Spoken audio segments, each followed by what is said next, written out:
What's up, guys? Ian Sandusky here, coming at you from Lakewood Machine and Tool.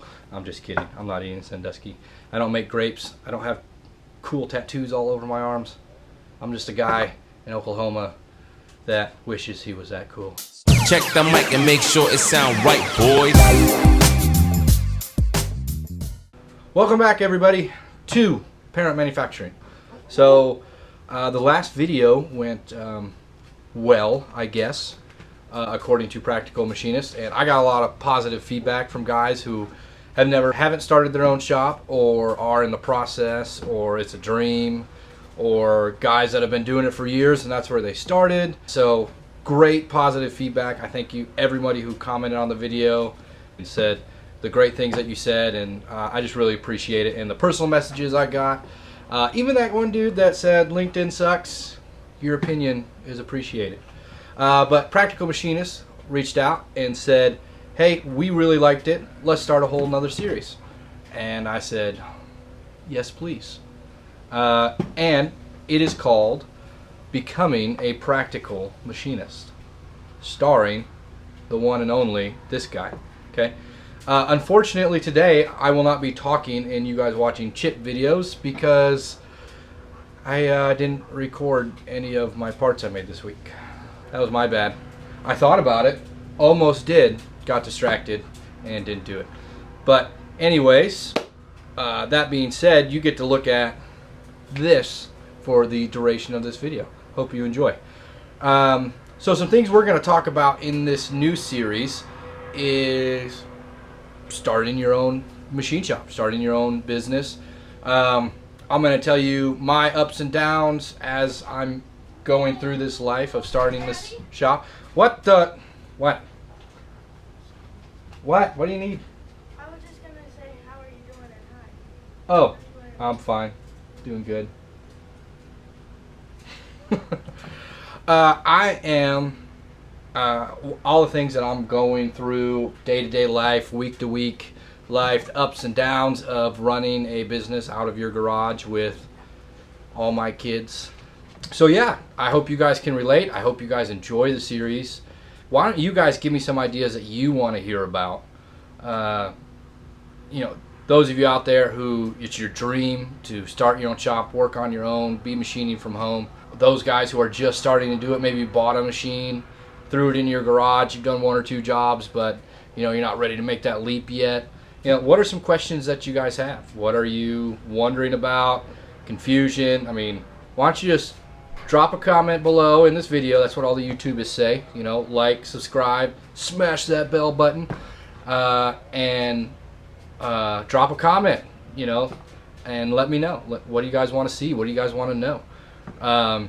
I'll tell you a little bit about this week, some ups and downs. If you follow me on LinkedIn or you're connected with me, you would have seen me post something about it. And it was just that struggle of a customer not paying on time. And the more I find out, the more that's pretty commonplace for customers to kind of, you know, you say Net30, they're saying, okay, Net30, that means Net45 to Net60. I can go until I pay this guy. For a guy like me, or those of you out there who work in your garage, 30 days is already a very long time to wait to get paid for the work that you're doing. And this customer owed me a little over $4,000, I think, which to a lot of shops isn't anything, but I mean, that's what I used to bring home in a month. So for me, that $4,000, that's tooling, that's my machine payment, that's helping pay bills at the house, the electric bill, which my company pays because we use over 50% of it, so the company has just absorbed that, which means, you know, we still pay the electric bill. That's a lot of money. And so it was a struggle. I was just like, man, how do I do this? I'm sending stuff. I use QuickBooks, so I was sending reminders, you know, and they were all polite. Hey, just let you know it's overdue. If you guys could pay it, that'd be great. You know, things like that. It was just a struggle. I was just like, why? And it was just a consistent thing with this customer was they don't pay on time. And all my other customers, I think I have 5 or 6 other customers right now that are steady, that I've gotten more than one job from, and they always pay on time. I got one guy working out of a shop that pays me early, And so I'm just like, I love those customers. This customer though is the bulk of my business. They provide the bulk of my work, and so I was trying to find that middle ground of, how do I talk to these people politely, keep getting work from them, but also let them know, like, hey, I need y'all to pay me because I have people I have to pay. I'm trying to get an ISO certification, ISO 13485 medical stuff, just so I can start branching out into different markets. And I owed a guy $2,000, and I couldn't pay him because I hadn't gotten paid yet. And so it's a struggle. It's things you have to, it's like balancing and talking to your customers and the people you owe money to. Hey, I'm working on it, I'm trying. And then talking to your other customers that owe you money and be like, hey, I need you all to pay me, please. And so it's just struggle. It's finding that balance, because I'm not the type of person that I'm going to barge into some place and start demanding things. It's not my personality.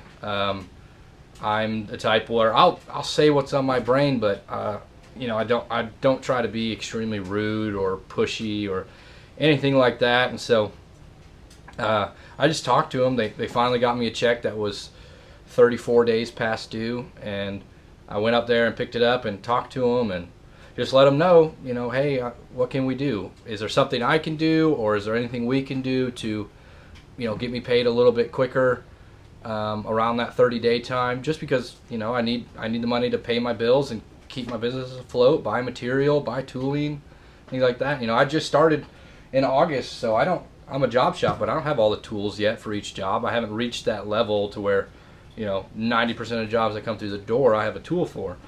But they let me know, they got back with me and let me know that they'll have the other 2 late payments, which was equaled out to about $6,000. They'll have that for me on Monday. So that's beautiful news. Great. I'm so excited about that.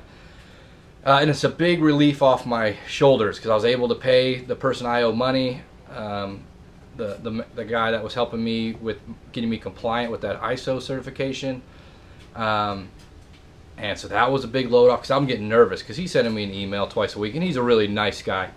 But he's just wondering, like, hey, any news on that invoice? Are you going to be able to pay? Are you going to be able to pay? And I didn't want to leave him hanging.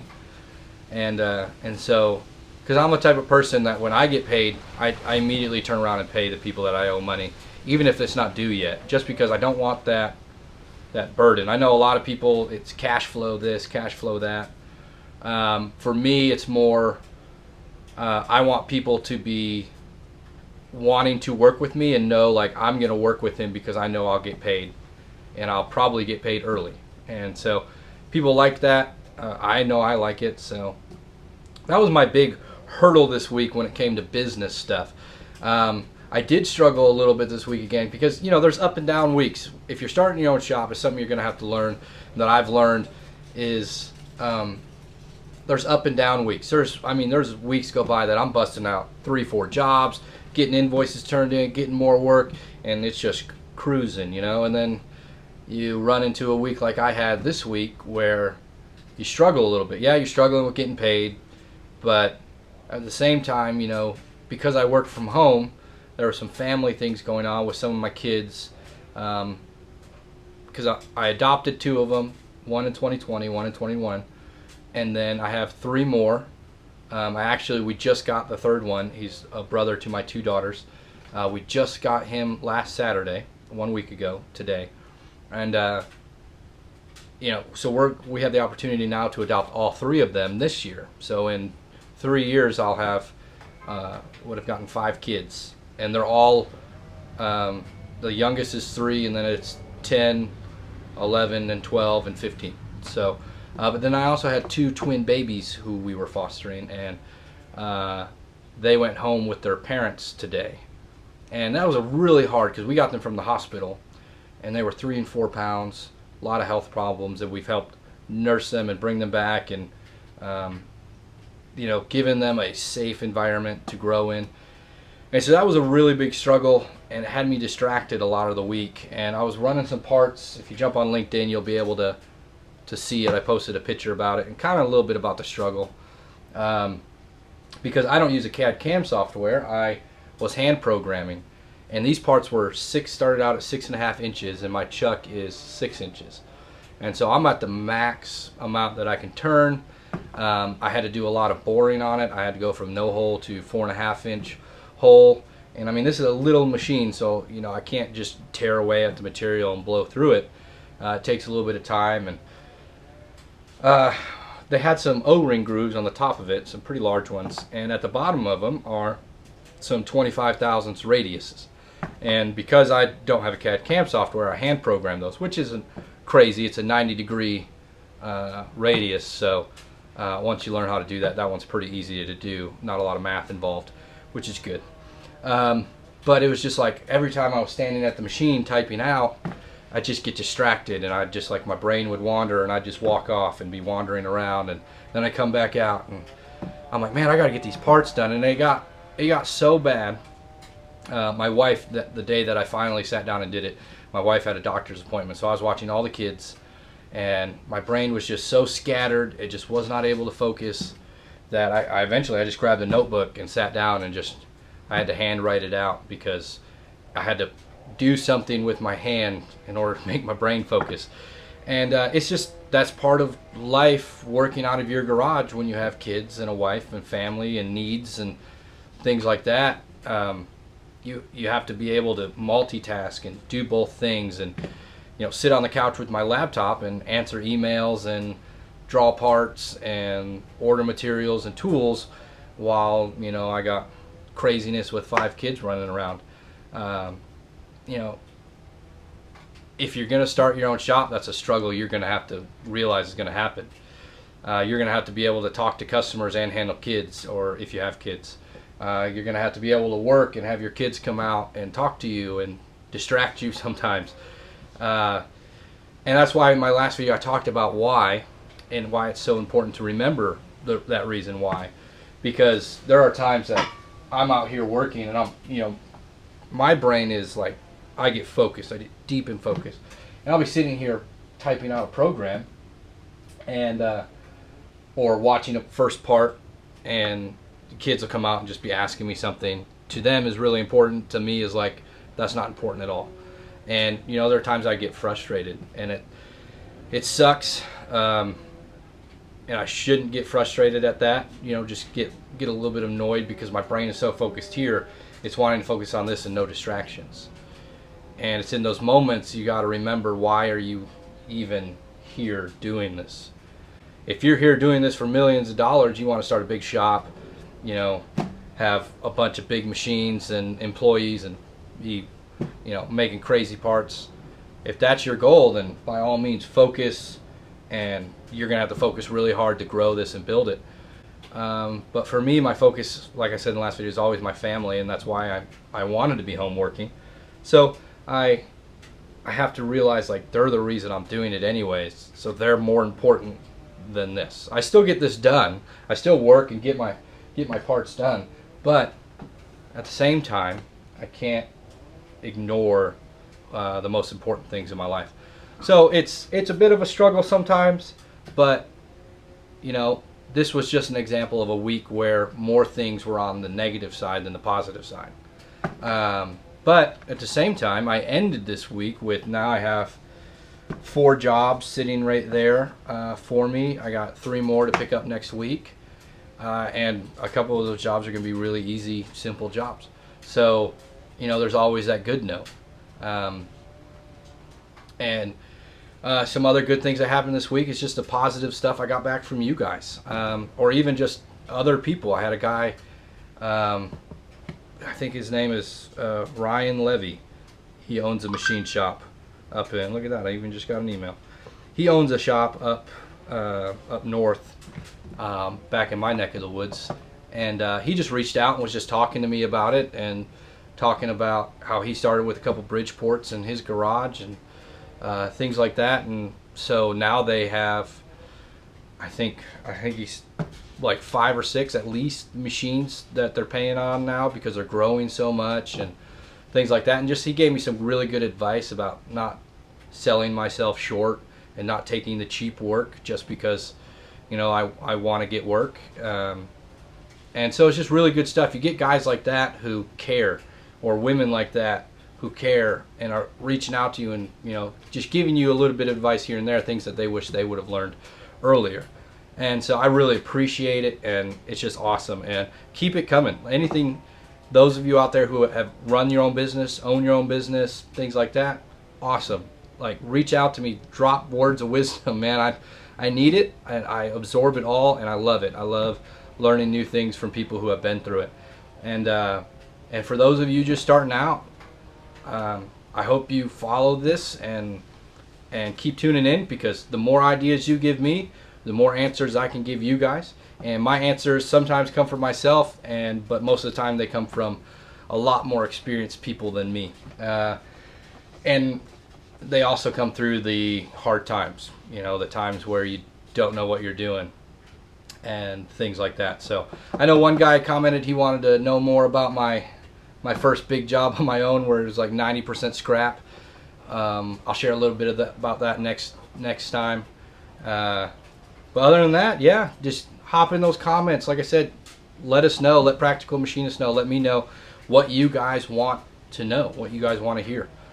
Because it's important to us, and we want to reach you guys in the community to be able to answer your questions and really grow manufacturing. Manufacturing is, like I said in the last video, it's a beautiful, beautiful thing. I love manufacturing. A lot of people don't see the true artistry that is in manufacturing, and the ability to, you know, and just machining itself, to be able to take a raw piece of metal and turn it into something that's beautiful, that's functional, that fits where it's supposed to go, and it's making the world go round. I mean, that's a beautiful thing. You look at these welders and what welders can do, and they're just skills to be able to focus on something and make a beautiful, beautiful weld on it that holds together, and just the artistry that comes with that. It's just amazing. Manufacturing is a beautiful, beautiful thing, and we need to see more of it in our country. It's like Ian just said in his last video for Practical Machinist, Ian Sandusky, talking about how manufacturing here in America and Canada and the West used to be king of the world. I mean, we were number one, and then it, you know, went to cheaper areas where the quality is just not as great. And I'm a firm believer that we need to bring it back and show the world the quality of work that we in Canada and America and other parts of the world can really do. So yeah, that's about it. That's all I got for now. I hope we can continue this series, and yep, that's it. We'll talk to you guys next time. All right.